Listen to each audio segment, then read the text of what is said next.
नमस्ते। अपडेट रुड़की में आपका स्वागत है। मैं हूं कुमार राम। आप देख रहे हो अपडेट डिस्कस में आज हम चर्चा करेंगे प्रधानमंत्री नरेंद्र मोदी जी के जन्मदिवस पर उनके जीवन से जुड़ी हुई कुछ विशेष घटनाओं की।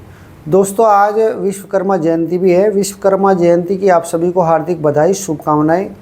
कल जो है यहाँ उत्तराखंड में मुख्यमंत्री पुष्कर सिंह धामी जी का जन्मदिन था और मुख्यमंत्री पुष्कर सिंह धामी जी का जो जन्मदिन है वो कार्यकर्ताओं ने बड़े उत्साह के साथ मनाया। जबकि कल जो है वो देहरादून के अंदर बादल फट गया था और बादल फटने से काफ़ी तबाही देहरादून के अंदर देखने को मिली। जिस प्रकार पानी की वजह से वहाँ पर कई सारे जो पुल थे वो ढह गए और कई सारे जो राजमार्ग थे वो बंद करने पड़े उस पानी के चलते। पुष्कर सिंह धामी जी ने अपना जन्मदिन मनाने के लिए ऑफिशियली तो मना कर दिया था, वो पूरा व्यस्त रहे उसी कार्य में, मगर फिर भी कार्यकर्ताओं ने उनका जन्मदिन मनाया अलग अलग स्थानों पर अलग अलग तरीके से। अगर हम बात करें रुड़की की, रुड़की में कई जगह जो है फल वितरित किए गए। हॉस्पिटल के अंदर कार्यकर्ताओं ने भाजपा के वहाँ पर भी जाकर फल वितरित करे। जो यहाँ रुड़की मेयर है अनीता अग्रवाल, उन्होंने ब्लड डोनेशन कैंप लगाया और ब्लड डोनेशन कैंप लगा करके पुष्कर सिंह धामी जी के जन्मदिन को मनाया। इसी प्रकार जो है कई जगह मिठाइयाँ भी बांटी गई और कई जगह जन्मदिन पर उनके उत्सव भी मनाया गया। आज फिर जो है प्रधानमंत्री जी का जन्मदिन है, तो प्रधानमंत्री जी का जन्मदिन को लेकर भी जो भाजपा के कार्यकर्ता है उनमें काफ़ी उत्साह देखने को मिला। उन्होंने आज फिर ब्लड डोनेशन कैंप लगा रखा है कार्यकर्ताओं ने, जिसमें प्रदीप बत्रा जो विधायक हैं रुड़की के, मेयर अनीता अग्रवाल और अन्य कार्यकर्ता जो राज्य मंत्री भी यहाँ पर हैं, शामवीर सैनी जी, शोभाराम प्रजापति जी, अन्य लोग भी यहाँ पर जो है वो इसमें सम्मिलित रहे और उनका जन्मदिन प्रधानमंत्री जी का बड़े उत्साह के साथ में यहाँ पर मनाया गया। दोस्तों, आज की जो हमारी ये चर्चा है ये प्रधानमंत्री जी के जन्मदिन को लेकर के ही है। प्रधानमंत्री जी का जो जन्मदिन है 1950 में हुआ 17 सितंबर को, और ये वडनगर में हुआ, गुजरात के अंदर ये आता है।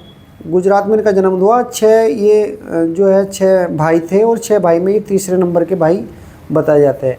इनके पिताजी जो है वो वडनगर का जो रेलवे स्टेशन है वहाँ पर चाय का एक ठेला लगाते थे और जब स्टेशन में ट्रेन जो रुकते थे, यात्री जब उतरते थे तो वो उन्हें चाय पिलाते थे।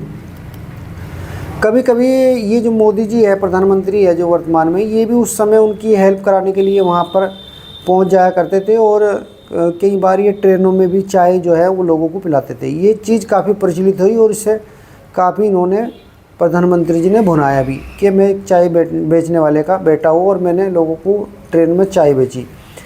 इस बात को लेकर के काफ़ी लोग जो है उनसे अपना एक तरह से संबंध भी उनसे स्थापित होता है। जो लोग छोटा काम करते हैं, ठेला लगाते हैं, चाय बेचते हैं या ट्रेनों में जो सामान बेचते हैं, वो लोग कहीं ना कहीं मोदी जी को अपना प्रेरणा स्रोत मानते हैं। और जो नीचे स्तर के गरीब लोग जो है वो लोग जो है इस बात को लेकर के, चाय बेचने को लेकर के मोदी जी से वो सीधे सीधे कनेक्ट होते हैं।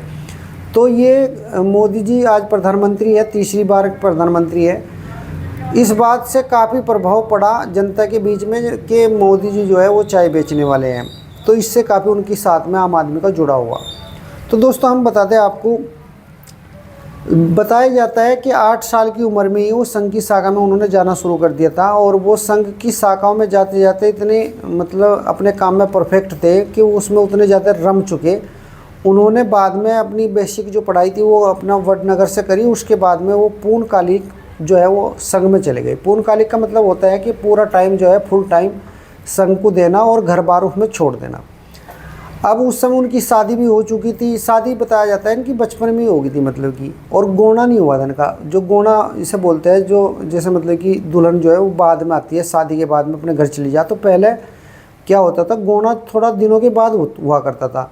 तो उस दौरान जब इनकी शादी हो गई थी थोड़ा पहले और बाद में वो उनकी जो धर्मपत्नी थी वो अपने घर चली गई और गोना जो इनका होना था उस दौरान ही ये जो है संघ की शाखा में चले गए और वहाँ से ये चले गए पूर्णकालिक चले गए। अब पूर्णकालिक जब चले गए तो भाजपा में 1971 में ये जो है पूरा टाइम फुल जो है ये प्रचारक का इन्होंने जीवन जिया और 1985 में ये भाजपा में संघ से भाजपा में शिफ्ट कर दिए गए। 1998 में ये इस भाजपा के संगठन महासचिव के नाते ये बीजेपी में सक्रिय हुए काम देख रहे थे। और जब इन्हें 2001 में डायरेक्ट गुजरात का मुख्यमंत्री नामित कर दिया गया। अटल बिहारी वाजपेयी की सरकार हुआ करती थी उस समय केंद्र में, और जब इन्हें मुख्यमंत्री बना दिया गया 2001 में, तो उसके बाद में इन्होंने विधानसभा का चुनाव लड़ा। और ये विधानसभा का चुनाव भी पहली बार ये मतलब कि बढ़िया वोटों से वहाँ से जीत कर आए।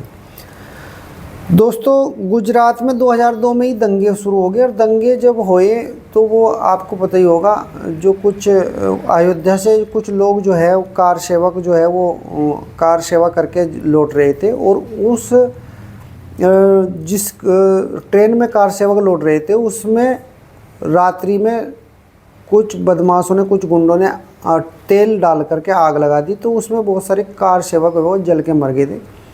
उसी बात को लेकर के गुजरात में दंगा भड़क गया, और दंगा जब भड़का तो उस दंगे को शांत करने के लिए कुछ पुलिस जो लॉ एंड ऑर्डर है उसे स्थापित किया गया। उसमें बताया जाता है कि 1000 से 2000 के बीच में लोग उसमें मर गए थे, जबकि मरने वालों की संख्या उसमें हिंदू भी थे, मुसलमान भी थे, पर मुस्लिमों की संख्या उसमें थोड़ी ज़्यादा बताई जाती है। और उसका आरोप लगता है मोदी के ऊपर कि मोदी ने वो दंगे रुकवाई नहीं, कहीं ना कहीं उन्हें मतलब दंगे होने में उनकी भूमिका रही।